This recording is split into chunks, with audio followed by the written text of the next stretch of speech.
Arise, minions, and welcome back to unMadeGaming. We are here for another episode of Paradise City, where we are moist. I'll leave it at that. You guys can figure out why. Um, That's how we're starting the episode. If you guys like what we do here and you want to help buy me and Sam fans, you can subscribe to the Patreon down below or the Discord. And in the bottom right-hand corner, you will see the corruption bar. That bar serves two purposes. One is when that bar fills, I get to do whatever the hell I want to these wonderful players. And two, every single dollar that goes into that bar goes back to these wonderful, beautiful, amazing faces you see here before you. That being said, previously on Paradise City.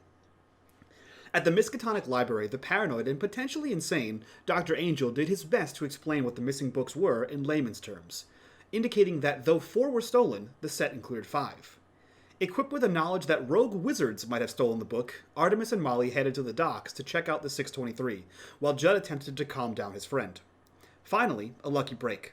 The 623 turned out to be a hotbed of suspicious activity, and the apparent epicenter of a turf war between two violent gangs of children?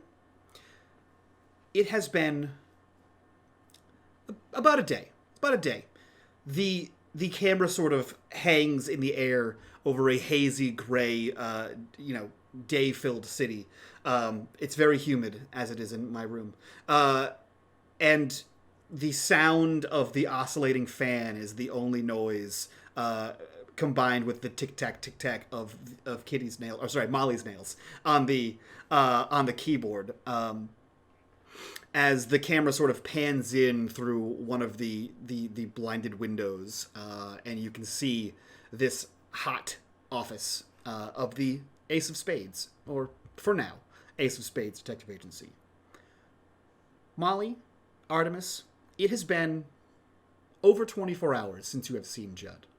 It's not uncommon that Judd just randomly goes missing, but it's not entirely common. What have the two of you been up to? You're muted, Jay. Whoops. Sorry. The person next to it is being loud. I think Art is like in research mode because this is very out of her realm, particularly the book stuff. So trying to figure out what any of that could mean or who might have this book, and possibly maybe has scanned the docks in a her not a cop car, but totally looks like a cop car. So I'm guessing that Molly has been like going back and forth and like, all right, here's some books for you, and like chopping them on her desk. And oh gosh, I hope those air conditioning people come soon. It's so hot in here. And go back to her desk and cracks open a window. We haven't heard from Judd yet, have we? He's usually the one that figures these things out. You know, I'm just convinced. I'm convinced that guy really was a wizard, and maybe Judd's also a wizard, and they ran away together to leave us with all this work. I don't. Art thinks for a second. She has some flashbacks to 3 months ago. I don't think he would run away. Wizard part, I will see. That is true. He does still have a few things upstairs. Yeah, maybe that's what you should do. Go touch his stuff. I bet he'll show up if you go touch his stuff. I don't know. It kind of smells up there. This is why it never works, because you don't want to touch his stuff. This might be a great time to clean it, though. There you go. Molly's gonna like tie a scarf around her face and go up to carefully start.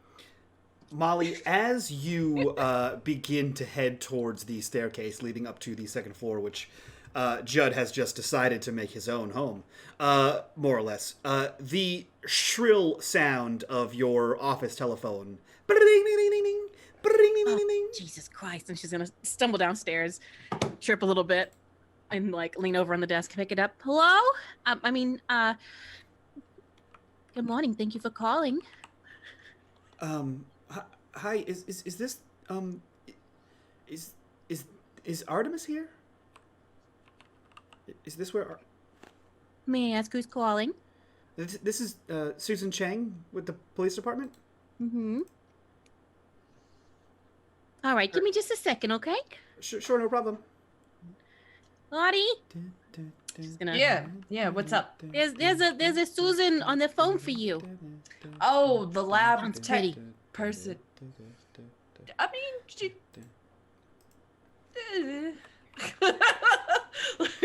I put her on line 1. Okay. Hey, Susan, what's up? Now, Molly, do you head upstairs or do you listen to line 1? No, she's determined. She has like a bucket with like cleaning supplies. Like she's been waiting. Perfect. She's focused. Got it. Okay, so you head upstairs. Hi, Artemis. This is Susan Chang from the police department. Molly told me. How's it going? It's going really good. The results came back in for the sand that you dropped off. Yes. Yeah. Where did you say you found the sand? In a library. That's very strange. The sand is it has nothing, no traces of any kind of sediment or residual rock surface that exists in North America. This is from the Middle East. Was the librarian recently in the Middle East? I don't think he leaves that place. I think he lives there. Maybe. He had a book come in from there. I kind of figured that's where the sand was going to come from. I have found some more details since then. Oh. Did you get to carbon date it? That was... I did. That's even more strange. Yep. There's a reason I asked. Are the books that he deals with very old? Actually, yes. Oh, okay. That could make more sense. The sand it's several hundred years old. Like, I have it dated as like late 1600s, early 1700s. Interesting. Okay, that's... Does he deal in antiquities? Yeah, some of the books are super, super old, and that a lot of people don't read them because history repeats itself, shit like that. He takes care of some very old books, so I'm assuming it fell out of one of those. Oh. Okay. Artemis is having a hard time lying to her completely. I would definitely not. I mean, I don't know who he is. I'm sure he's good at his job, but sand in books is actually very bad. It's coarse and it can actually disrupt the pages. Some cases ripping them, removing lettering depending on the ink used. It's not good. Yeah, some antiquity dealers like to leave things as they are. Some clean them up. It really depends. So I think he's, working on that now that we've actually brought it up. But Gotcha. Okay. Thank you. This was very helpful. I owe you one. Great. So if you need something cop related or not, hit me up, okay? Yeah, no, actually about that, what are you doing on Friday? Probably continuing to read books about the Middle East in said time period, but Great. Sometimes me, Molly, and Judd hit the cafe if you ever want to join us. Oh yeah, no, would you like to go out for coffee? Yeah. We could all meet up. I'd love for you to meet Molly and Judd. Actually, I think you guys would really hit it off. Oh, like a whole. No, that's fine. No. Friday. Let's call it like noon. Is that? Yeah. I have a calendar somewhere. Yeah.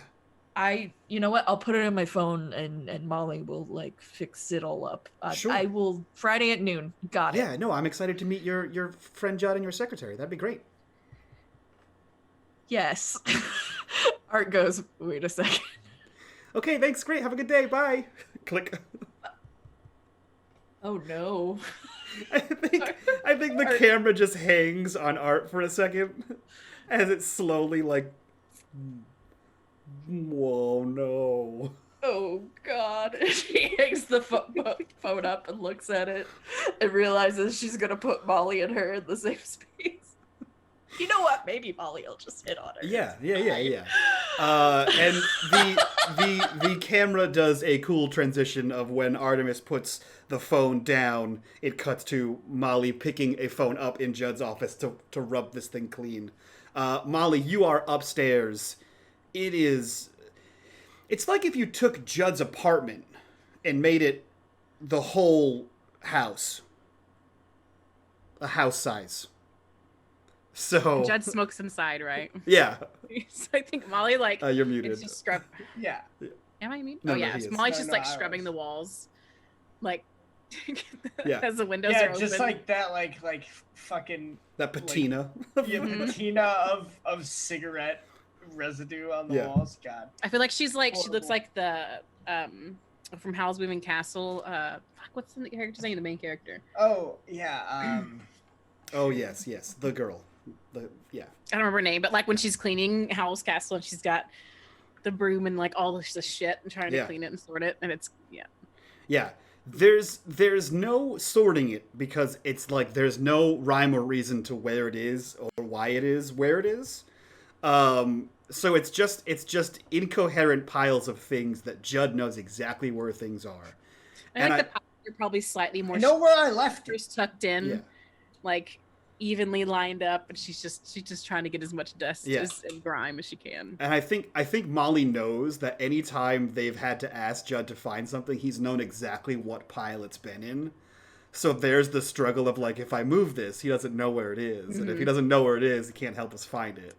So I'll never know that I was up here. He's gonna breathe a whole lot better. Yeah. I think there's that like cartoon dust cloud. And then all the piles, like you said, are perfect squares, or as close to perfect squares as can possibly be. As Molly whistles away cleaning.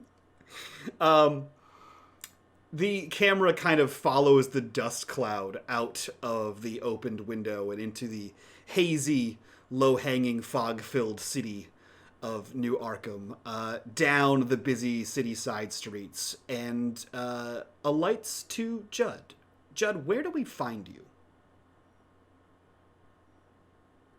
Muted. Judd is looking for an old friend. And when I say Judd, I really mean Judd's mythos. And it's a very, very old friend. That he probably hasn't seen for, over 1,000 years. So yeah, I'm trying to look for a connect that may be a mythos that is connected to like Arabic folklore surrounding that kind of stuff, like that we are dealing with like Solomon's Ring and like the Jinn, and all of that. And to give a little color here, I'm thinking, are we? I can't remember. And I know in the after credits thing, we all said what our mythoses are. I think yours has been sufficiently. I think yours has been sufficiently guessed at this point. Yeah. So this is somebody that Prometheus met in the years after he was released from his torment. And he traveled the world, because he was no longer welcome in Greece. And it's somebody he met during the the caliphates, and as kind of that Islamic folklore and magic and alchemy was kind of coming up in the world. So I feel like Judd has been. So does Judd know he's searching for a person, or is are you kind of being led along, like you're just following your feet, kind of thing? So I think like this is like starting to be it's like probably the first time we've seen really like Judd is no longer home. Like there's somebody else, somebody else in that body. In the same way that like somebody who has gone full mythos might be. And I think kind of maybe like we kind of get sort of in like cinematic like flashes of like bits of scene of him like saying goodbye to George and like leaving, and then like maybe like getting like a headache or something. Yeah. And he like, you know, tries to like go get a coffee to like deal with it, and then it's all of a sudden he's no longer there. And yeah, I think when we see Judd as Prometheus, I think he's standing a little bit taller. I think after he leaves the coffee shop, he like ducks into some like high end store. I don't know anything about fashion, so I don't know like a brand to pick, but like the kind of place that sells like $80 t-shirts. Sure. And like essentially like now he like just like looks like somebody who like bought like the outfit off of a mannequin. And yeah, so he's like wearing that. He's standing a little bit straighter. He doesn't have like kind of that ruffled, half stoned look to him anymore. So Papa's got a brand new bag, as they say. Exactly. Yeah. I think when you're helping George like replace books on the shelf, there is something that catches your eye in one of the shelves, and you see that like flash across your eye. And then it slowly starts, like you said, this is like a headache, and it slowly starts to fade over you kind of thing, and you begin to meander through the city, almost in this weird state of like, just like, you know, incoherence as you just sort of wander through the miasma. And you have been gone for quite a time.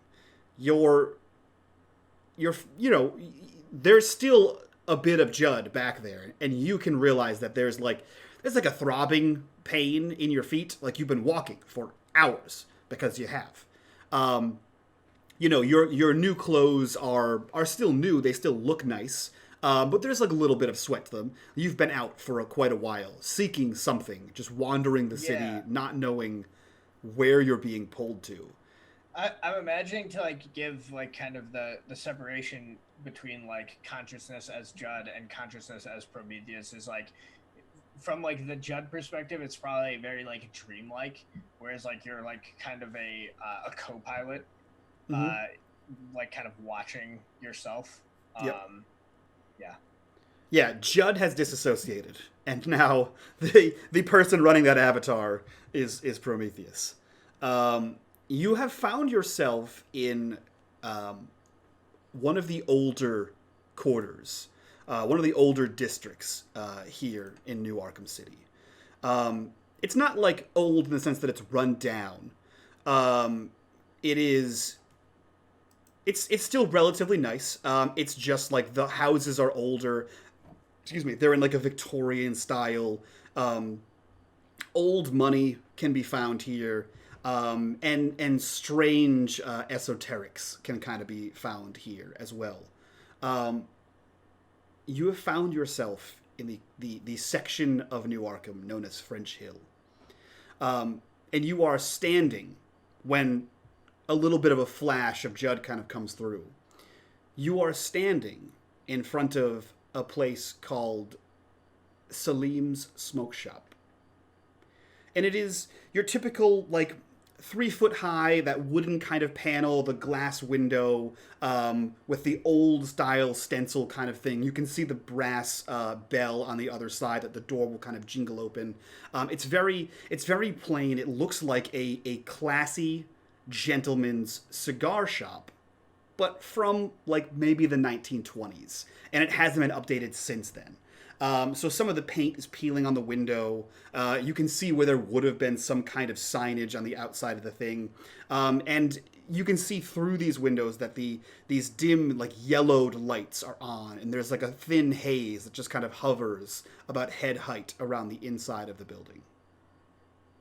Yeah. So Prometheus, I think we see like Judd's face, but with kind of like this like smirk that we wouldn't really associate with Judd, a little bit cocksure, and he'll like kind of walk in and look around. His smile gets like a little bit wider as he's like, it's very much like, seems like somebody who hasn't been out in a while, right? It's like, just like, oh man, I'm excited to be back out and like look at this place. This place is great. Yeah. And he's kind of like looking around with that kind of feel. Yeah. And he will head. I think like it's kind of hard to tell how he knows where he's going. Mm-hmm. But for whatever reason he does, and so he's going to like make his way back to the back to point out the person he's looking for.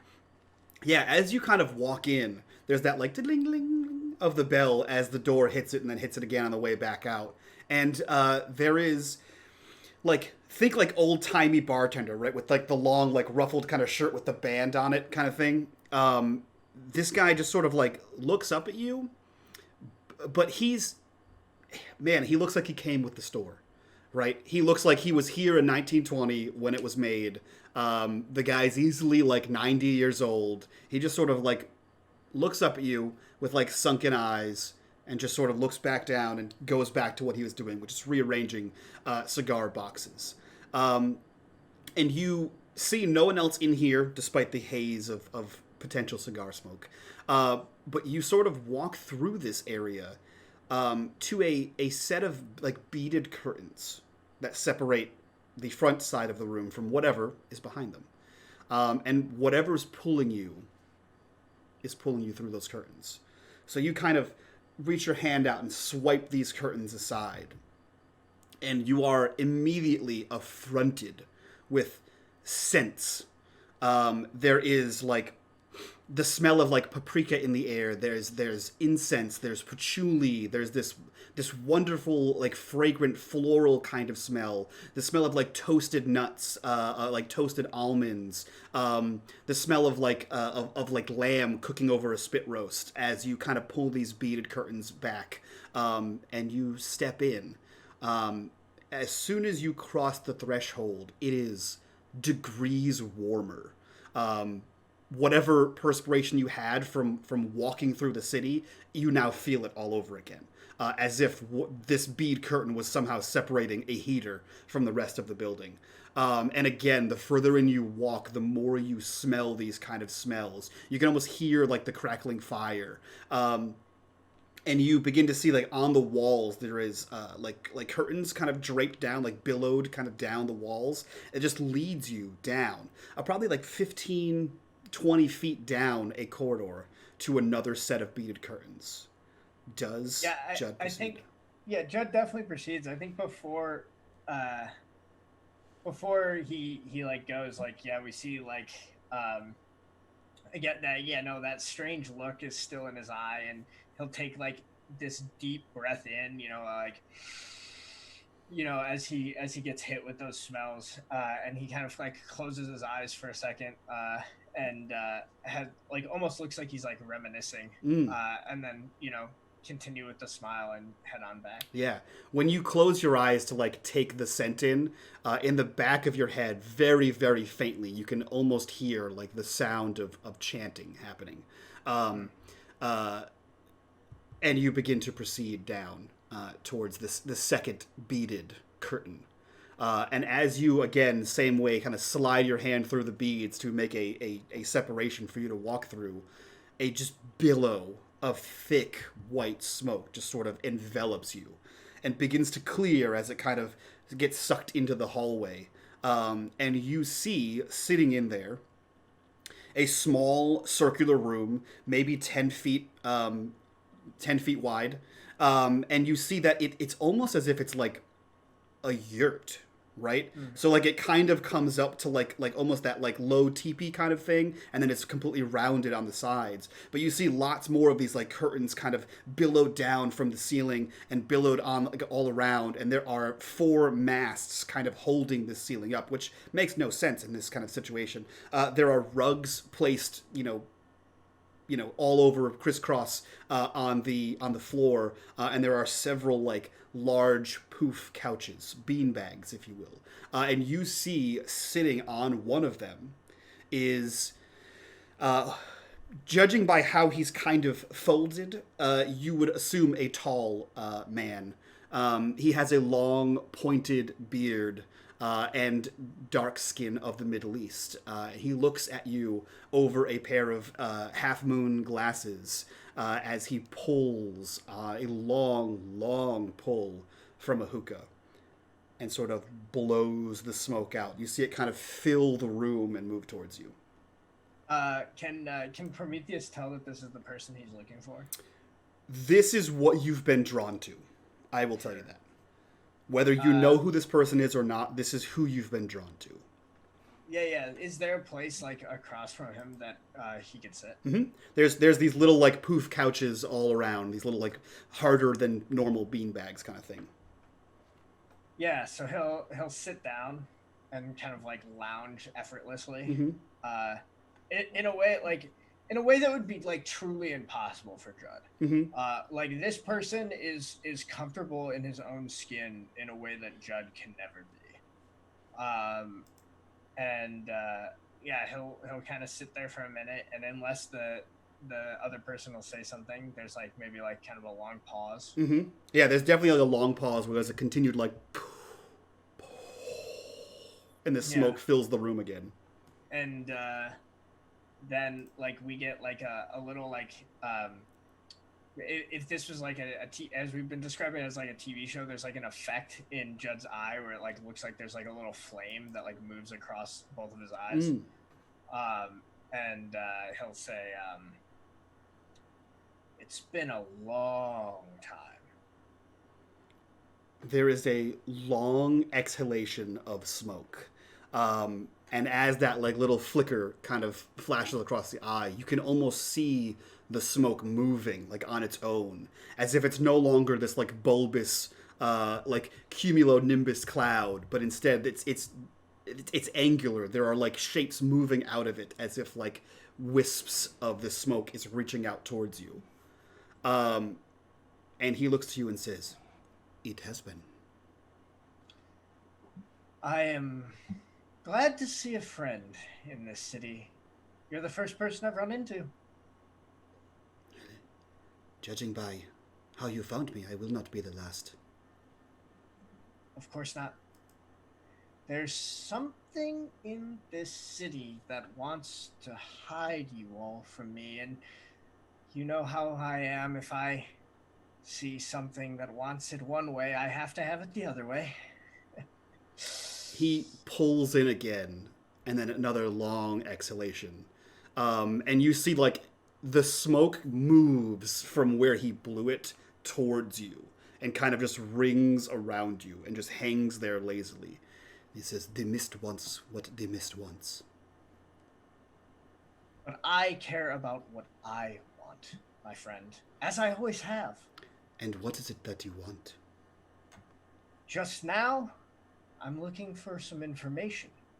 Something you might be familiar with has surfaced, and some folks that I have interest in have interest in that. I'm hoping I can maybe head things off before they get themselves killed. So you seek information, but you have nothing to trade me. That is not how a deal works. Why do things always have to be so transactional? It's been so long. We can't sit here, have a smoke before we talk business. It has been so long, and yet you show up and ask me for a favor with nothing in your open hand. I have information as well. How's that? Well, this is a equal trade, I would say. Aren't you interested in what I found, what's surfaced? It's something I think you would have interest in. And you want to know if I know more about it? Of course. You're the expert. I just know that it's seems to be in the city. And I would think that we have mutual interest here. I am an expert in a great many things. What is the question that you have? Yeah, so, how would he approach this?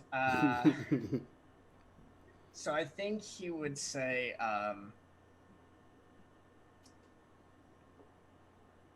this is something that I've been keeping an eye on for just a little bit. I have only recently been able to come out this way. But it seems that a certain ring has appeared, said to exert control over beings that colloquially might be called demons, but where you and I come from might have had different names. These relics come and go as they see fit. They are wont to no man or woman. They move on their own, as free as the mist. And again, big plume of smoke. Well, supposedly the ring had a master at some point, though I was preoccupied when such things were supposed to have been going on. I'll speak plainly. I have it on good authority that someone is using Solomon's ring. He takes an even longer than usual inhale from this hookah. And as he speaks, the smoke just falls like words out of his mouth. Did you say someone is using Solomon's ring? Just smiles. It's just like Sher cat grin. To what end is it being used to? That's exactly what I'm trying to figure out. Someone opened a portal. But why? A portal to where? I am honestly not entirely familiar with these things. Some hell, one hell, a hell. Certainly not the hell that I was in. And it was just opened. Seemed perhaps like it was only partially so. There's a warehouse. I could show you where it is. Was it small, this portal? I think, I can't remember how big it was, but, Prometheus would, give an estimate. Yeah. It's probably, 3.5 feet wide. Sure, yeah. So he'd say that. It's I honestly can't tell you what's large and what's small when it comes to a hellmouth, but it seemed medium? That is not big enough for an army to pass through. But it is just big enough if you're searching for something. Yeah, so he frowns maybe for the first time in the conversation. I'll say,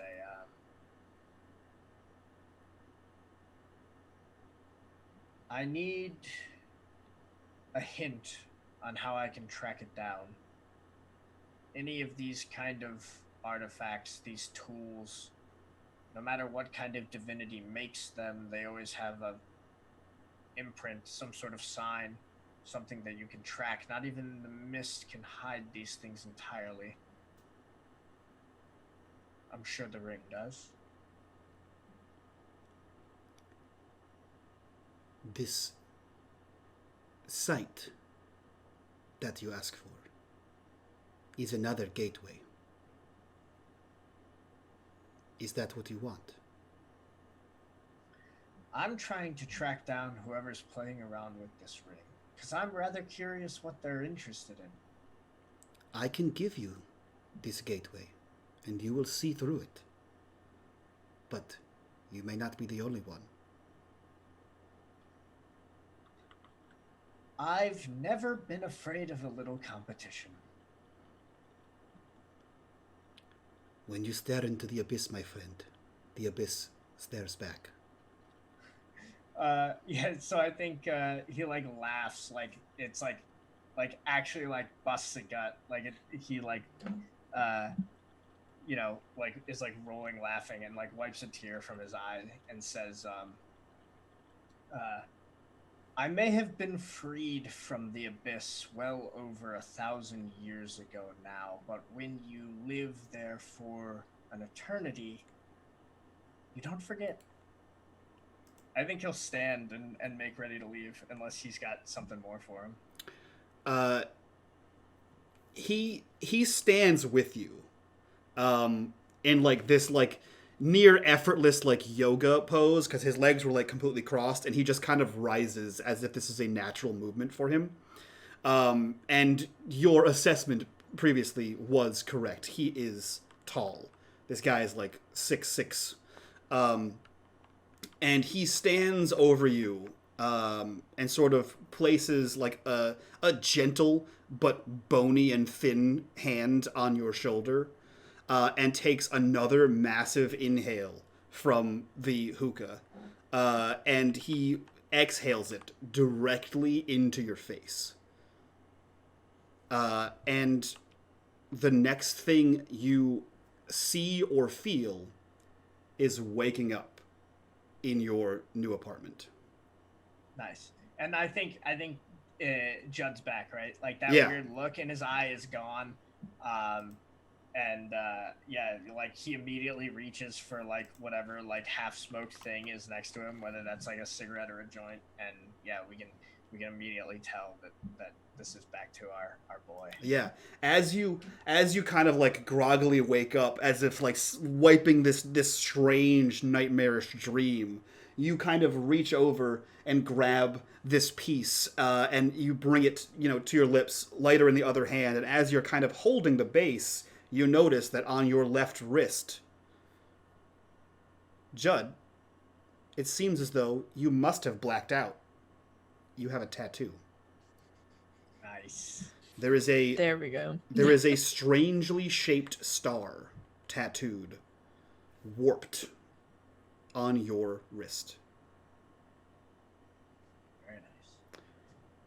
Yeah, so Judd will roll out of bed. I think maybe like that's like where we end the scene is because he's gonna head to the office. But yes, we like end as he rolls out of bed. Yeah, I think it is probably late afternoon of the same day, right? And you kind of roll in to the Ace of Spades Detective Agency, and with the ironic timing of director's narrative, you walk into the long hallway as the door opens to the stairs, and you see Molly walking down, rubber gloves hanging out of a bucket, a mop, like handkerchief tied over the head kind of thing, walking down like a full-on cleaning lady from the upstairs. And you both catch each other's eyes, and the immediate realization that your second floor has been cleaned washes over you, Judd. Yeah. So, first off, I think Judd is wearing the clothes from the day before. Yeah.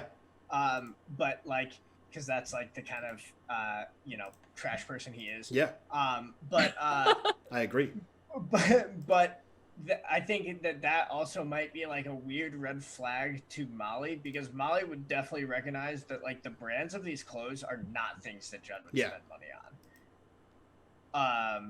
So yeah, he's like, it's all like rumpled and looks slept in and like out of place, but it's like really like way more expensive clothes than you would expect. Yeah. And he'll look at you and be like, "Are you fucking, what the fuck? What have I fucking told you about going to fucking upstairs?" Me? Where the hell have you been? I give you all of the downstairs. What are you wearing? Did you go to a party without us? Were you party? Could you come argue in here? I'm reading. Go, Judd, come on. And she's gonna start pushing Judd. You gotta Judd's gonna be Art, you told me that you were not gonna let him go up there.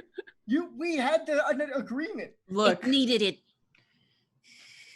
A, that is probably true. B, anytime we touch your stuff, you appear. You've been gone for like a day and a half. Holy shit, so, it's been a day. Oh, if I have to send her up to clean your room for you to appear, I'm gonna keep doing it. That's the new deal. Look at him, Marty. He's all dressed up like he was at a partying all weekend. Artemis kind of like tilts her head. Yeah, what's with the get-up? I mean, you look like you slept in it, which is, not surprising, but this is, I don't know, Molly, what are those brands? I don't. I've never shopped men's clothes before. Did we go out after George's? Oh dear. Yeah. Did you did he kidnap you into the wizard closet? You were with She whispers, wizard closet. Are you? What do you mean? In a wizard cult? Is that a thing? Fucking It's true. You're a wizard, aren't you, Judd? fucking think I'm a goddamn wizard? You don't remember what kind him? Of shit do you think I've been doing? You think I'm casting spells? Harry Potter over here, fucking going off to school for the magic. You've broken a lot of electronics. That's all I'm gonna say. My entire job revolves around using electronics. Yeah, but they break. I created sparks. What kind of fucking wizard could do that? Not a wizard. I don't know. I mean, electronic like, wizard. Hello. Yeah. It's sparks and stuff coming out of you wherever. That seems very wizardy. Okay. This is bullshit. Okay, what? Total bullshit. Okay, well, where were you? What's the last thing you remember? Well, I definitely left George's. Right? Do you remember going into the wizard closet? Because that's what he called it. There's no fucking wizard closet. Oh, there's a wizard closet. We will take you back. A wizard closet. No, we will show you George's wizard closet. That's what they've started calling it. Look, I don't know what George told you, but whatever's going on in his wizard closet, I don't really want to see. I mean, look, he's a nice guy, George, but I bet you he's into some fucking weird shit. I mean, Art's gonna toss the notebook at him that's got the 4 book titles with the line that says missing and then the 5th book title. I've been trying to look into this shit. This is not up my alley. I've read so much, my brain hurts. Judd's gonna pull up the list and he's just gonna be like, "Oh, he didn't give you an ISBN? Fucking George." ISB what? He doesn't. It's the number that you use to search for books. You're a cop. Have you ever read anything? Oh, right. Cops don't read. I read things. I don't read ancient texts that there's only one copy of. So ISBN doesn't mean goddamn shit. Like, I know how to use a Dewey Decimal System. All right. A wet rag leaves the bucket and just sort of flap on Judd's new shirt. Yeah, Judd's gonna be like, those are one of a kind. There's only one copy of those. Yeah, I'm with you. So I don't think there's that's one the of thing those. about George. That's why he's useful, is because he likes rare shit. Because he has a magical door. What the fuck is with you and wizards? Jesus. He brought it up. Look, if you really look, he took us into the secret room and started talking about. Do we need to go to Vegas? I hear Chris Angel's going. We can get mind freaked. No, Do we need to go get mind freaked? Let's get back on track. All right. So there's the books. They're missing. The 5th book he never owned. I haven't been able to figure out who owns that book. Then we went to the 68. What was the number? Yeah, I think like Judd's like 68 he's and like 12. he's like reading like the list like up in front of his face. He's like, yeah, I'll be honest, if old George can't track down a book, might not exist anymore. We're sure as shit not gonna find it. Yeah, but we also went to the store you didn't want to go to. Happened to get some footage. Give me a phone. Well, Artie's telling him. Well, the video's fucked now, so that's the thing. Maybe Judd can do something with it. Yeah. I can definitely do something with it. So there's one shorter kid and a lot of other kids. They're like a thief ring, or something. They were stealing shit. And then we, canvassed the area after we got this footage that is now fucked. So we'll see if you can mess with that. We found another. Is this fucking Dickens? Dickens wasn't one of the authors, was he? No, maybe. I don't know. Then we found another group of kids who I've now given a phone to and have and some money, so they'll like talk to us and shit. Oh, they probably sold that phone. No. I told him if he hold on to it, there would be more money. So I think we got a deal going here. But turns out they've been fighting this group of kids we're looking for and the specific kid we're looking for. He has a giant sword, and guess what, Judd? A ring. A sword and a ring. Fucking A. Fucking A. We got this. This thing is wrapped up. Is it wrapped up? What are you talking about? How do we That deal doesn't with? make sense. We're looking for a ring. He's got a ring. Oh, so Remember? we're just gonna take Hold it on. from a child with a sword that has a gang of other children? Look, This is gonna turn into Home Alone 2. I've stolen from a child before. It's not that hard. He's got a sword. I mean, kids are not And- that strong. Usually, a broadsword takes a lot of So strength to the big kid effectively- on the other team has a big old cut up his side. He knows how to use the sword. Okay, so the plan needs some He got revising. some armor. You're right. The plan needs some revising, but we know where the ring is, and that's the main thing. Driving around the docks a couple times a day. I haven't spotted these kids. Either they got a We need door into the warehouse, or there's a warehouse that they never see people out of. What was the name of that? Something and Sons. Well, you Molly, where are my notes? She's like trying to move We're the gonna like books. dig in one of her drawers and pull out the notes and have the information about the. This guy, this company tracks back to. Would you like to guess where it tracks back to, Judd? Is it the Yamashiro building? It is. Ding ding ding. Always comes back to Yamashiro. Hey, I think we're going about this all wrong, though. I mean, you driving around, no shit that you're never seeing them. We got to draw them out. We got to make them think one of us is a mark. Try to get them. What are we gonna do? Make a trail of candy on the do their sidewalk? little artful dodger thing, and they're gonna, Art pick just the looks at pockets. both of them like, what the fuck? I'm not Okay. going, kids. I managed to get the one group. They got, I don't know, he looks like he's got red hair with Kool-Aid. He's on our side. We can contact him, see if he's seen anything, go from there, figure out Mark, and or if we're going back to the. All right. Well, first things first. Let me get at this video you got. I can take a look. Sure.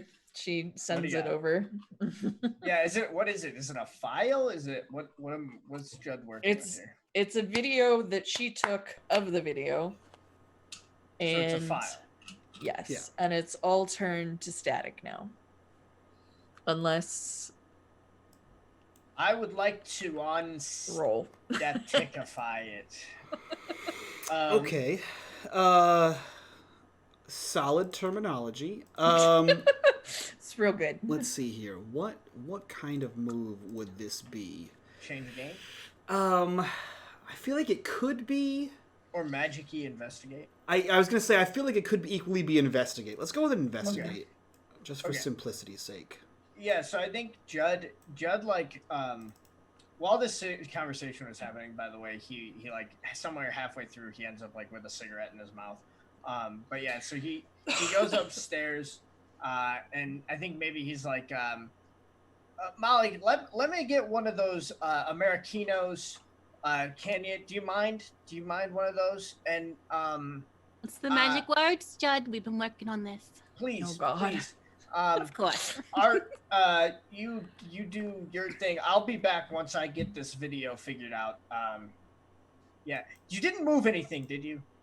Did you fucking move anything? I know where everything is. I up just there. wiped all I the have a rugs down. system. I cleaned the ceiling fans. I beat your rugs. Everything is fine. I might have straightened a few things, but I didn't move them. Your piles are in place. Jesus, fucking! I have a system. I didn't mess with your system. Just go look, Judd. He goes upstairs. You go upstairs, and for a normal person, they probably wouldn't tell the difference. For Judd, everything seems different.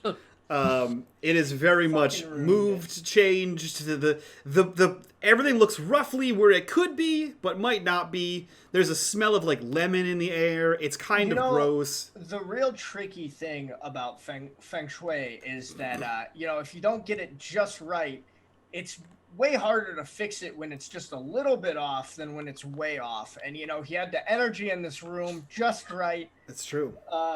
Yeah. Sure. And now the walls, they lost the patina, so they have the white. So now the light is reflecting off the white walls. It's too bright. Yeah. Haven't they ever seen Pawn Stars? You never take off the patina. Yeah. That ruins the value. Right. No. Yeah. So I think he's got like basically real estate. A version.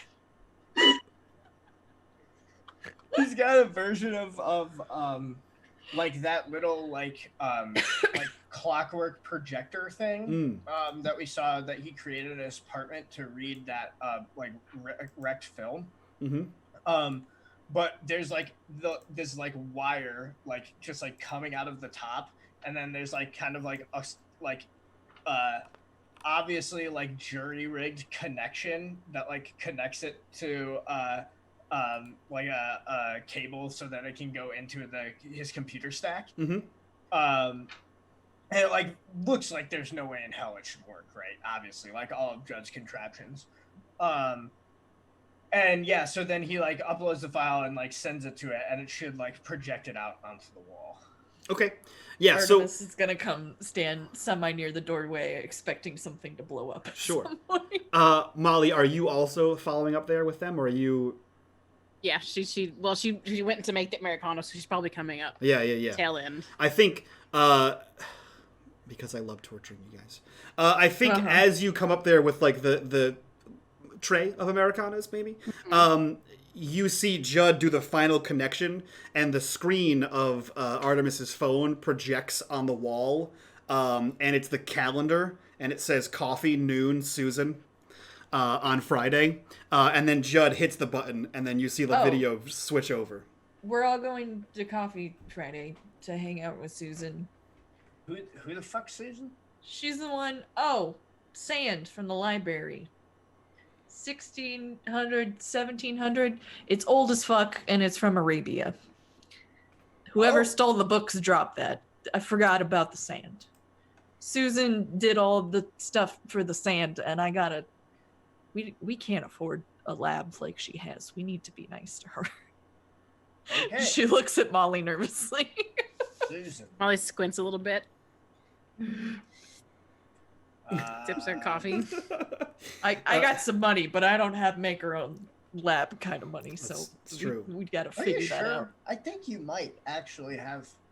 Well, I don't know. I mean, your dad. It doesn't matter. I definitely need to actually go to work and see if, I don't know, my dad has a lab. She just shrugs like that's something that would happen.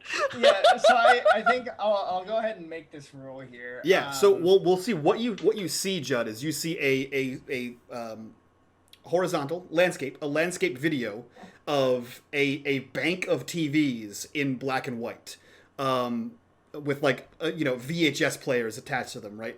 The camera is recording, and you see a bunch of kids in various angles of the familiar layout of a 623 store, right? And then you see the smallest kid say something. You see like his mouth move. The other kids all look or respond in some kind, and then they begin to leave. And then you see the kid look at the camera. And then for a split second, you see a large, like 6'8", jacked, big like Arnold Schwarzenegger guy standing behind him, and that person looks at all of the cameras simultaneously. And it only lasts a second, and then all of the film goes wonky. Cool. Alrighty. So yeah, let's do that. Investigate. I would like to do Fire of Creation and Destruction, because we're using a Judd invention here. Yep. And Father invention. I'll take it. And then Seasoned Investigate. I will take it. Do you have anything? Nope, I think you're good. As is tradition, the first time I accidentally hit all of them as burned instead of tags. Perfect. It's and let's investigate. All right, so that is a great success with a 10. You get some questions for me, and I have to answer truthfully. So you got 3 questions. Yeah. So I think maybe like what we see like as it's like coming alive, right? Is like we get like that like this like whirring sound as this like weird clockwork thing like kind of like sputters to life, and maybe like there's like it like sparks out, like it like seems like it's going to like actually like cause like an explosion or something, because it's like obviously this wiring is fucked. But then Judd just like puts a finger on like the top of this like little clockwork projector thing, and it just like settles down, and I think like for like that split second again we get that weird look in his eye, but it's kind of gone as soon as it comes. And the questions I would like to ask are, what was the kid saying? There's no audio. Okay, I was. Yeah. Can I like read his lips or anything? Oh, yeah. That's I'll take that. Interesting. The kid says, "We're done here," and then you see like a word cut off. You see him look back and say "to go." Obviously, he's not looking at that camera or the camera when he says that. So we're done here. Something to go. Something meet the others. Got it.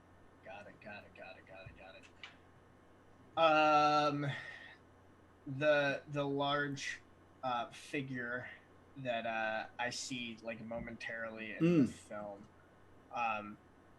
Is there any kind of like identifying feature that would like help me like put a name to this person beyond like they're large?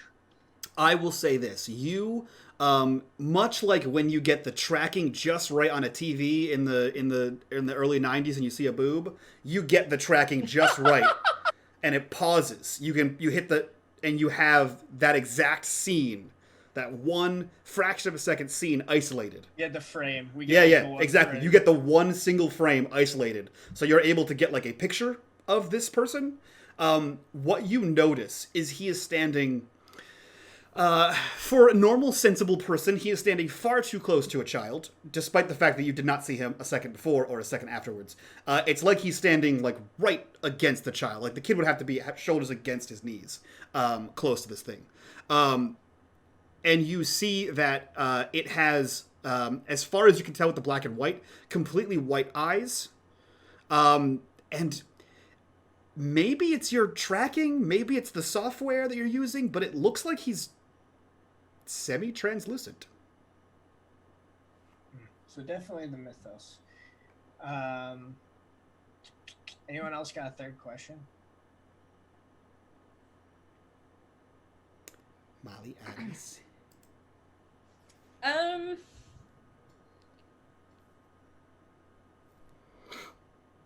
do I see a sword, by the way? Yeah, that would be a good one. You do not. That's a freebie. You just don't see that. It's from what you understand, it's huge. So, can you see the ring? Yes. He has a ring on his left hand, on his middle finger. I can't believe you fixed it, but that's the kid that has the sword, we think. And then he's got all these other kids, and what the fuck is that? She like does the thing to indicate the tall guy. That's The turning when he looked at all the cameras. Weird. Very. It was very uncomfortable. It's definitely weird. I mean, it's maybe it's a demon from. I mean, we saw those shadow wolves. Then George said that was a tunnel to hell. Wizards, magic doors, demons. There were no fucking wizards. Oh my fucking god. Look, you need to talk to your friend about wizards. He brought it you up, do. Okay, but he's probably only going to talk about it in his wizard closet. So, I already told you I have no interest in George's wizard closet. It's the only place he wanted to talk about the wizards. So that's wizard closet.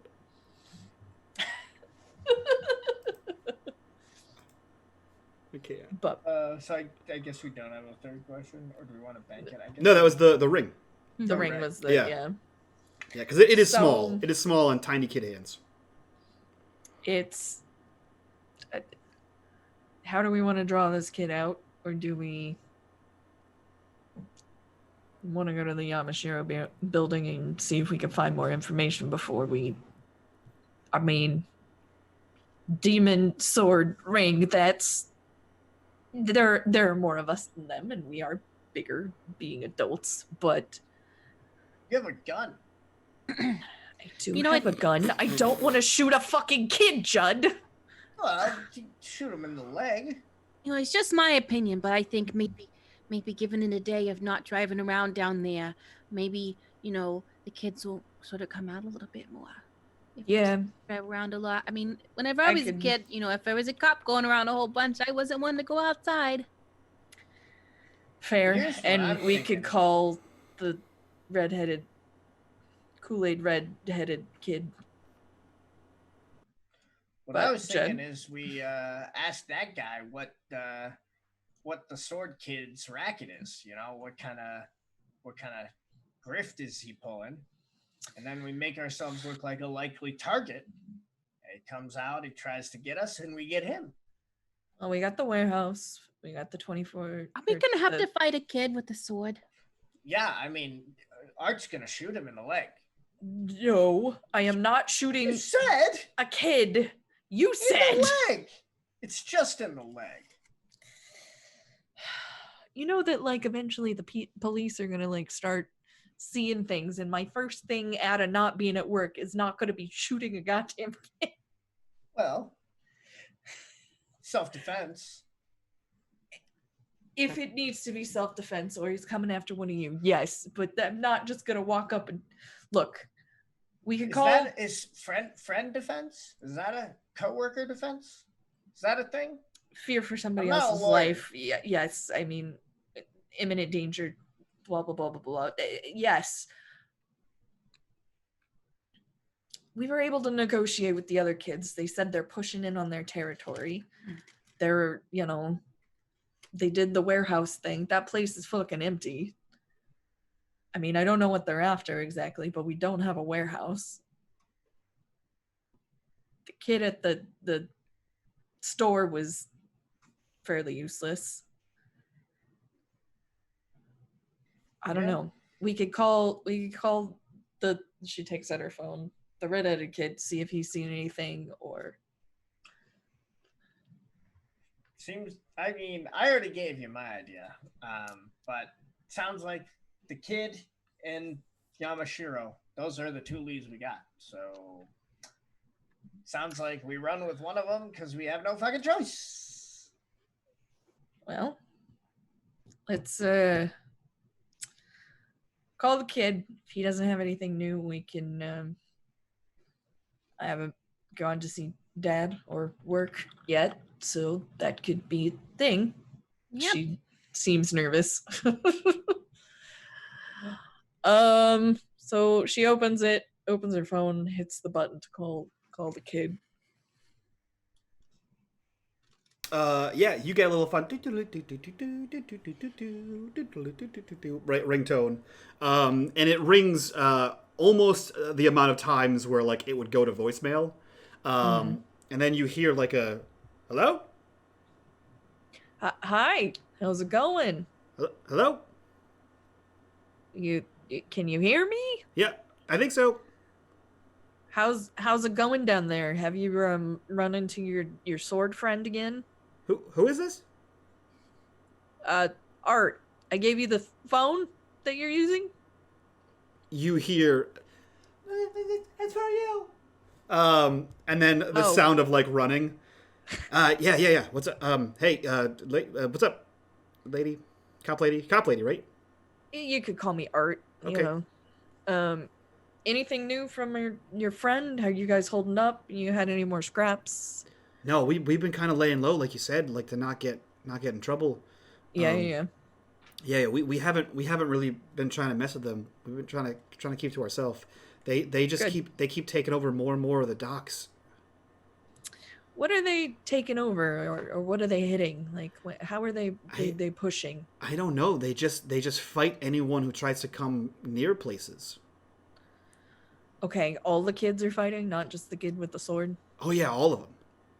Are they going after like adults, companies?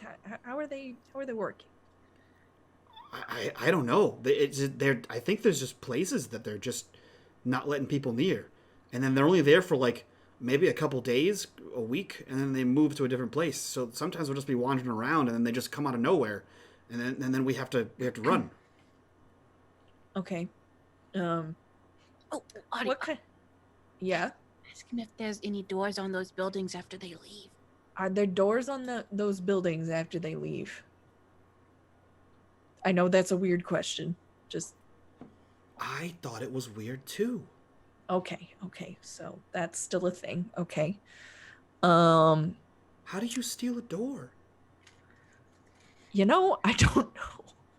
Like, These kids are secretly construction workers or hard work. Like I know you're like a cop lady, but like, you can tell me, is there like money in doors? As far as I know, there's not. But if I find out at the end of this that that's a thing, stealing doors. Yeah, because I mean, if we can boost, that was the problem. There was only money in Jim Morrison, not the rest of the doors. I mean, if we can boost doors, that'd be like, yeah, we'll sell. I mean, no, we won't. Of course not. I didn't hear that. It's fine. Yeah. Fine. No doors. Is there certain types of businesses they're hitting, or just everything down there? It just seems like it's a lot of stuff down here. Okay. I mean, it's mostly warehouses down here, so maybe it's warehouses. Maybe they're looking for something that comes off one of the boats, or like, I don't know. But they all seem to be kids. How do they know that there's something in there? That is also a good question. Also, are they like robbing people that are like walking around, or is it more just hitting these places? I haven't heard anything about anyone getting robbed. Just the doors. Just the doors. Okay. What else should I ask him? Who are you talking to? Oh, you remember the cute little lady that was sitting in the car? Yeah. And then I have my friend Judd, who's really good with computers and stuff. Oh, am I the last place? Speaker? He sounds like a nerd. Speaker? Ask him where the last place was. Okay, all right. No. So you're holding the phone, and he says he sounds like a nerd, and then Judd just grabs the phone, and he's like, "Oh God! Right, listen here, fucko. I'll tell you who's a goddamn nerd, Judd, piece of shit." Child, God damn it! I think as soon as you snatch the phone back, you hear, "That's right, I said you were a nerd, you shit eater, you stupid butt." Did you? Judd, fucking, I'm sorry. He's a little bit of a butt. You are correct. I'm not gonna argue that. You are a nerd, Judd. It's fine. Look, baby, maybe one of the next things we could get you guys is a computer, and he would set that up. Okay, I'm not doing shit for that kid. Fuck him. It's fine. She puts the phone door shut. Judd, he is our only fucking lead down there. We will buy him things until we get all the shit we need. Ask him where the last place these kids were taken over was. Yeah, where are they like moving in a pattern, or what was the last place that they hit? He's clearly an idiot. He's not gonna know. Just because he called you a name doesn't mean he's an idiot. He like, hold on, cop lady. Hey, and you just hear like the shouting behind. Okay, it's a place called Polaris Shipping. It's on the waterfront. Artemis like freezes up for a second. Polaris, you said Polaris? Yeah. Okay. Is that something? Sounds familiar to me. I think it's a star. Thank you. So where I saw you last is, I want to use Artemis's photographic memory. Yeah. To recall a certain colored box or something that they were leaning on. Sure. Yeah. It's like a green dumpster. Green dumpster. So remember the green dumpster that was there when we met? Yeah. Next time I get down there, I'll shoot you a little text message on this phone. I'll put some general supplies down there for you guys, some food, a little bit more cash. Thank you for this. Please keep your eyes out and stay safe. Okay, and tell your friend, and you just hear him like yell, "And he's a nerd!" And so, because your phone's up to your ear, you just hear like the blasting of like, "He's a nerd." Will do. Thank you. She hangs up the phone before Judd can launch into whatever. Judd, these are children. I need you to be the adult here. Fucking rude children. I'm putting They them in are. his place. They live in the streets. Yeah, well, then nobody is telling them that they're fuckos. Look, okay, this isn't relevant to anything we're trying to do right now, Judd. So set your little wee pride aside and let's get along. If children could set you off, we're gonna have I don't know, a therapist, something. Yeah, drink this, and she's gonna shove the coffee in his hands. But Judd, we need to build a network, and if we literally have a network of thieving little children down by the docks where all the fucking sketchy shit happens, do you know how much information that is? Okay, Fakin, cool it. I'm not gonna ruin your big plan. Don't worry. We need to make contacts. That's what Sam did. That's what we need to do. I need you to chill your jets a little bit and get a thicker skin. I made contacts. I know. But I took you to my contact and you got us kicked out. Molly, get kicked out? What do you mean? I told him he showed us his wizard closet. And we need to get a computer so we can back up his books. You almost killed the man. Oh shit. He might have a slight point there. Look, we all need to be thinking about building a network, building contacts. And when one of us takes us to each other's networks, contacts, words, we all need to be a bit more respectful and have a thicker skin. If a child calls you a nerd, you need to be able to swallow that shit. Or you're staying upstairs. Okay. Artemis has her mom's voice. Art, I want to say that I understand what you are saying. Okay. I think that... Fine. Look. I just want us to be successful. This needs to not just... I want this to be something for all of us. And we keep stepping on each other's toes. Okay? Okay. Right. I think Judd, you got it. I got it. Let's. Polaris. I'm pretty sure that's a star. I don't. It is. It's an important one. The North Star. Is it the North Star? Okay. Do your hacky thing. Let's find out what they do, or what these kids were taken. Yeah, go be a nerd, Judd. What the star does? Go be a nerd, Judd.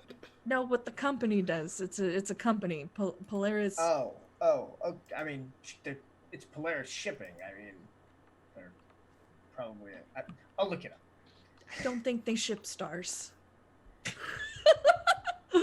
Artemis just sits down in whatever chair is up there. It's probably covered in newspapers or something. So what was it? What was the name of the last place the one that I found you guys at? What was that place called? Something and Sons. She pulls up her phone. No. You got like a map or anything around here, Judd? We should really pinpoint where all these, where they're hidden. I want to see if there's a connection or something, right? It's not a bad idea. They said Judge goes upstairs and you hear like some crashing noises, and he comes down with like this giant like framed map of the city. It's just like, this is clearly like one of his former murder boards that like because he has a bunch of map of the city murder boards, right? Yeah. So yeah, this is definitely one of those, and he like plops it down and he's like, "What were you investigating here?"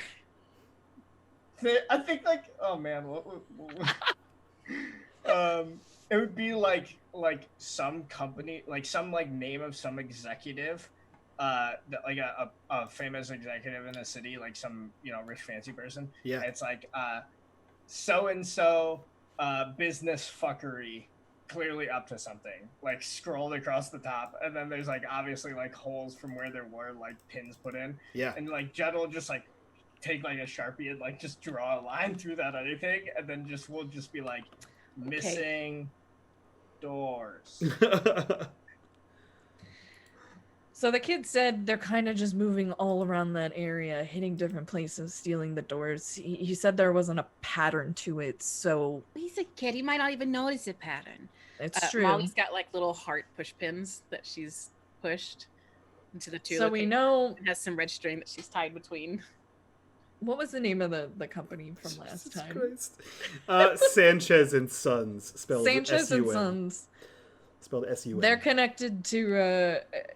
yeah, and Sun, like the... Yeah, they're connected to Yamashiro. They're connected to Yamashiro. Yellow push pin into the Yamashiro building. Yep. We got the duck, the angry short duck guy thing. Gosh, yeah, that one. And then we got Polaris. We can ask them about other ones. The gas station. Gas station, sure. I think that's probably just a food supply, but you know, why not? Mark it down anyway. There were a couple of cameras in the area, some street ones. I don't know which ones are working, which ones aren't, but that was something we were gonna have you look at. Maybe you can see. I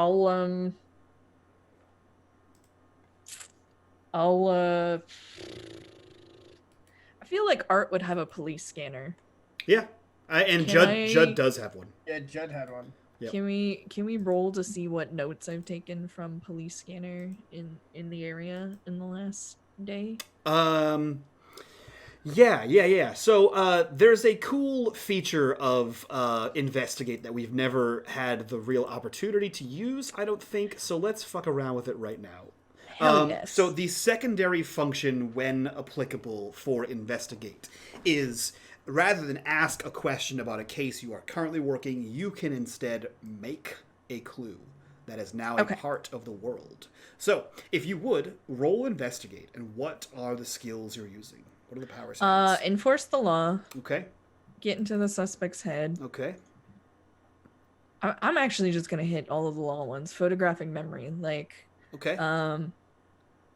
Art has gone through the area a few times, so she would recognize where those are if she heard a name or an address. Yeah, I think that's good. Yeah, that's fine. So roll me an Investigate with +3. Okay. So you get 3 clues and or facts. So how do you want to play that out? List of businesses in that 24 hours. So obviously there would probably have been some before, or day and a half that called in robbery and or missing doors. Yep. Assume they would probably just call in robbery because explaining missing doors over the phone sounds stupid. Let's see here. Okay, so you will have that information. What else are you looking for?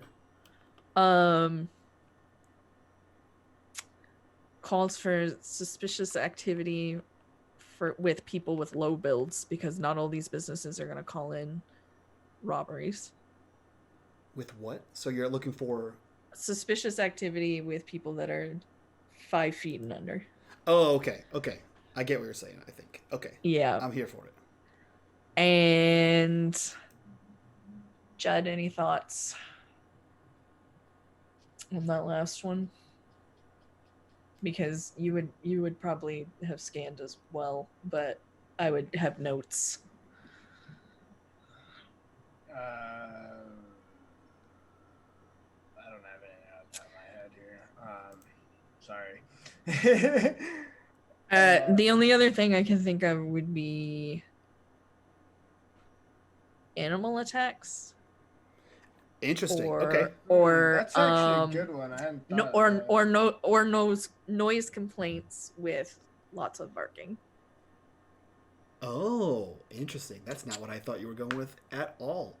Yeah, I thought about going more towards the kid line, but I feel like the 5 feet and under thing will cover that for the most part. Yeah. Okay, cool. So let's hit this with the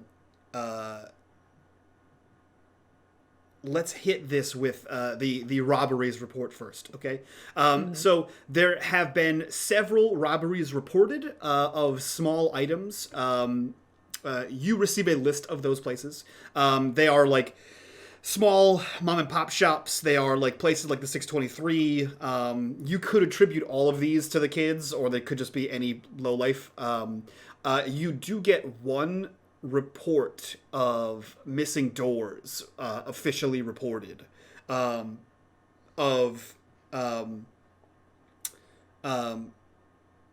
the hell? I had the name and it's gone now. Nixian International, NYXIAN International. Of course. Okay. So that's the one that's missing doors. Then you asked for animal attacks. There have been complaints of noises. Yeah. Not necessarily animal noises, just like loud noises in like non-shipping hours. And usually these are complaints from like, passers-by hearing, oh, I heard a strange noise. Because no one in that area would report that because they kind of know better kind of situation. So likely it was some kind of passing noise, or someone was driving through and heard something. And then the other one was small criminals, is what I think you said. Short. Yeah. Yeah, there are... Or the word child or teenager. Yeah. You actually get several reports over the scanners about child-related incidents. The most common one you seem to be getting is Amber Alerts. In the 24-hour period of time, there was 4 of them. Amber Alerts? Yeah. There are 4 missing children in that 24-hour period of time. I feel like the kid said something about he has more and more people each time, or like he doesn't know where these children are coming from. He's fucking stealing these kids and making them join his gang. Look at this. And she like shows him the list of reports that she has. She'll go through and mark the other buildings. Would a pattern emerge? Like a shape or a route? Kind of. You see that all of the robberies, all of the door robberies are in a straight line. And you see that all of the reported robberies of like goods are like, if there were a street, which there is, in fact, as you're looking at a map, because I forgot, the water side is where all the docks are that are getting hit, all the warehouses. Then there's a street, and then opposite the warehouses are where all the small robberies are being happened. Okay. Well, there's your pattern. What's straight off of Polaris? What's the next one there, Judd? Yeah, like that. It would be pretty obvious, right, with the map. What that it's a straight line, yeah. Yeah, oh, you're saying what's next after Polaris? Yeah. So let me refer. Once you pin these things, it's not every single warehouse in sequence. It's just this warehouse, then a couple, then boom, this warehouse, then a couple. It just makes a straight line. Yeah. Okay. Yeah, okay. It's not. They're not going down the line. The next 4 to 5 businesses. Is there anything that references a celestial body? I'll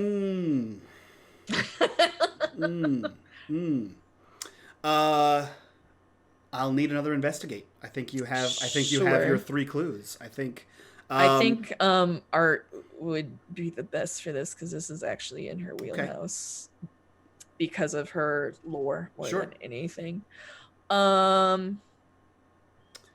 So you can use the same stuff for this because it's kind of an investigation.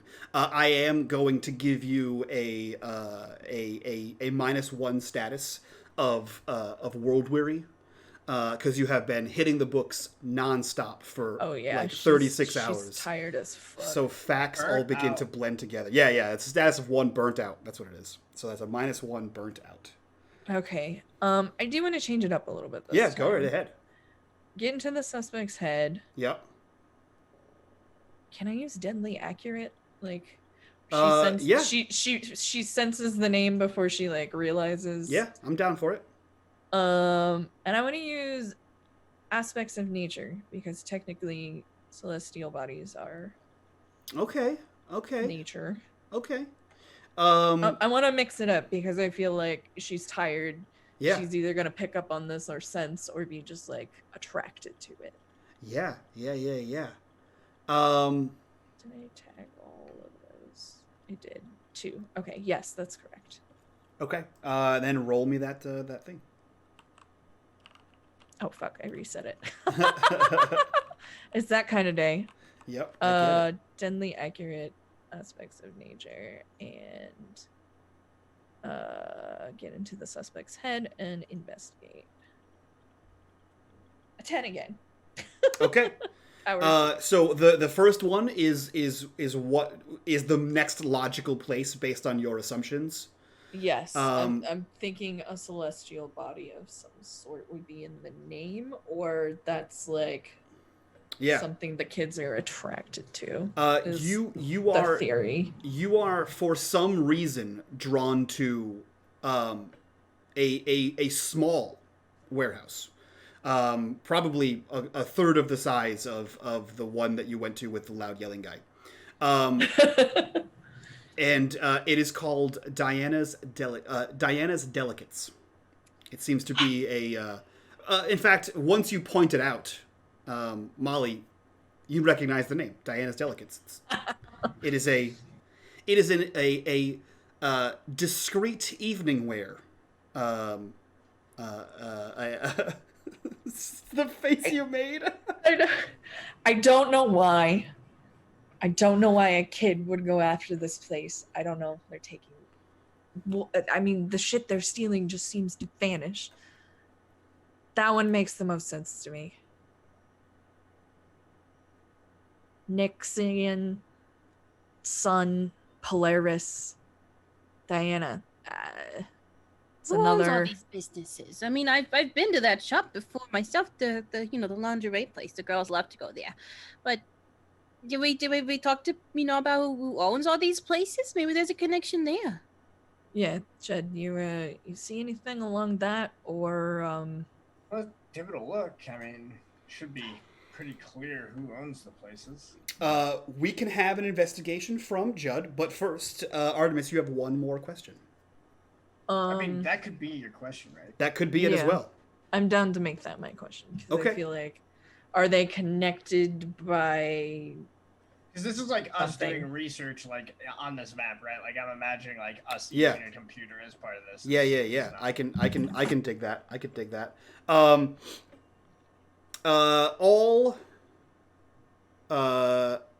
four Sanchez and Sons, Nixian International, Diana's Delicates, and Polaris Shipping, all do charity work through Marinos Enterprises. Son of a bitch. I mean, I hate to say I told you, but you know how I've been saying for the last 10 years how everything comes back to your dad? All right. Do you and Molly want to watch this place tonight? Molly, are they open late because of your gals and you can go pick up some shit? All right. You two... Oh my god, I can't believe I'm saying this. You two are going to the lingerie place. Judd, please be on your best behavior. Please. Wait, you think I can't handle some panties? It's the woman behind the panties, Judd. It's always the woman we're not behind even the going to be panties. inside the store, so he'll be fine. I mean, it wouldn't hurt to go meet the owner. The last time we met an owner, well, you remember He started it. Look, you're wearing something nice. Will you let Molly fix you up a little bit? So I mean, don't you think if we're watching the place, like we should probably park somewhere and not let people see us go into the store? So stakeout. Yeah. Also, I will say, Diana's Delicates. That's just the warehouse. That's where they would hold all the merchandise to send to stores. Molly, if you know the owner, maybe call her up, ask her how things have been. If you're interested in supporting her more, you two go down, stake out. I'm gonna go to other work. You could tell she's like nervous, not really wanting to go. Been avoiding it for months. Yeah. Yeah. Time to meet the Atropos sisters, I guess. She like starts to prepare her jacket. She doesn't put anything too crazy in it aside from her gun, but she always carries. To clarify for me, Molly and Judd, are you waiting until nightfall? Yeah. Okay. Because it is right now. It's about it's late afternoon, probably like dinner time, like 5 or 6 o'clock kind of thing. So you have a few hours until nightfall. Judd's gonna get dinner and then pack stakeout supplies. I can only imagine what that could be. Okay. Yeah, Molly will run to like the corner convenience store. Yeah. Molly's getting the snacks. The local, Judd's getting the supplies. Judd's gonna get there and be like, "I brought snacks." And Molly's gonna pull out a different pile of snacks. I also brought snacks. Brought snacks. I feel like that's perfect. Please, you know what, Kitty? Is that what you were going to do? Yeah. Okay. Yes. Because I can only imagine that, like, okay, did you get the supplies? Yeah, I got the supplies. Did you get your supplies? Yeah, and then you both just reveal bags of snacks, and there's no stakeout. There's no binoculars. There's no nothing useful for a stakeout except a back seat full of snacks. Yeah, like. And Judd's just like, wait, all my gear got taken and put it in the office. I thought you were bringing it. Why would I bring it, Judd? When they went to the store. Office manager. Yeah, you told me not to touch anything in your room. It's not your in my room. loft. It's in the supply closet. There's no. I don't manage your things. Okay, I manage the copy paper or the coffee, simple things, Judd. That was the settlement with the cops. I wasn't allowed to own them personally. They had to be office materials. There are things. Don't you have something in this car? Yeah, he's like gonna like rummage around and like comes up with like some like it's like one of those single binoculars, you know what I'm talking about? It's a scope that just... Yeah, exactly. Like just why like do you have have a this? spotting scope. Yeah. So I think as this argument happens and the car is kind of like rocking back and forth a little bit as you guys are yelling at each other, the camera kind of pans up and we fade back in time a little bit. It pans up and hits a light bulb, and the light bulb becomes the sun. As Artemis, you are headed towards the Yamashiro building through the hazy fog of the city. Where are you going? I'm going up there either... I'm like half hoping to catch them on the way out, to catch them off guard. Half hoping I've missed them to see if I could poke around. Because I assume they have an office or some sort of space that they're allowed to use in my dad's office. So that's where she's headed. You get to the Yamashiro building, and because there's only a few minutes left and we have a corruption bar and it's my favorite time to use them, you walk into the building and the security guard kind of gives you a nod, and you depress the elevator button, and 30 seconds later the door the light turns green on the up arrow and the door opens, and in there is your father, accompanied by a very attractive, skinny, fit, black raven-haired woman with a like a mink shawl kind of around her neck, attached to like where like a lapel pin would go, except there's no lapel on this skin-tight dress. There is 4 pins sort of fashioned as one of a scale, like money scale, a sword, a crown, and a bow and arrow, all as one pin. And she turns to you with like these brilliant emerald green eyes and just sort of smiles at you. nods to your father, and she says, "We'll continue our chat later, Diego." And as the words sort of like ooze out of her mouth, you recognize the voice. She takes a step forward, looks at you, and says, "How's Friday?" And then continues walking out of the building. And that is where we end episode 4. Welcome to the Yamashiro building. Yeah.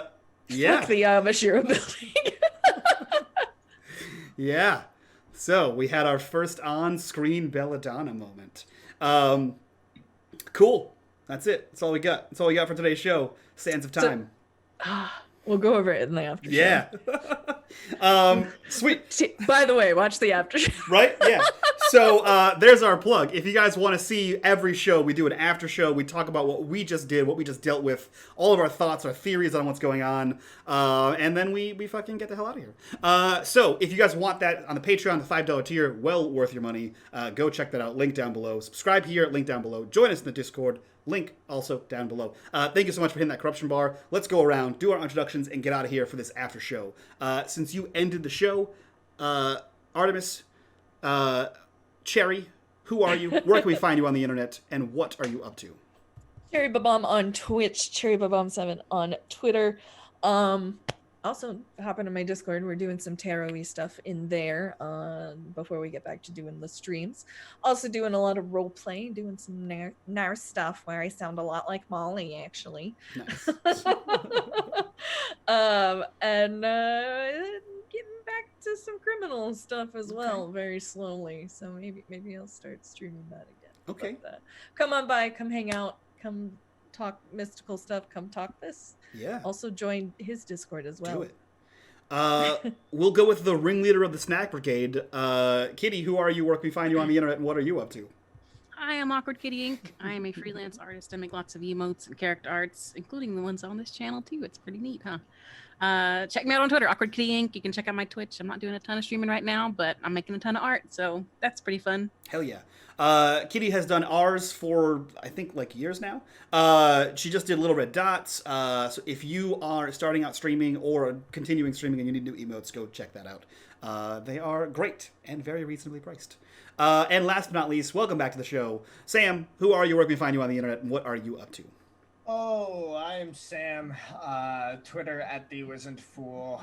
I am here on Wednesdays, and I also play in Oath of Endosteel, which is a BattleTech game where we play BattleTech nobles and do nobly bullshit where we borrow some rules from Pendragon.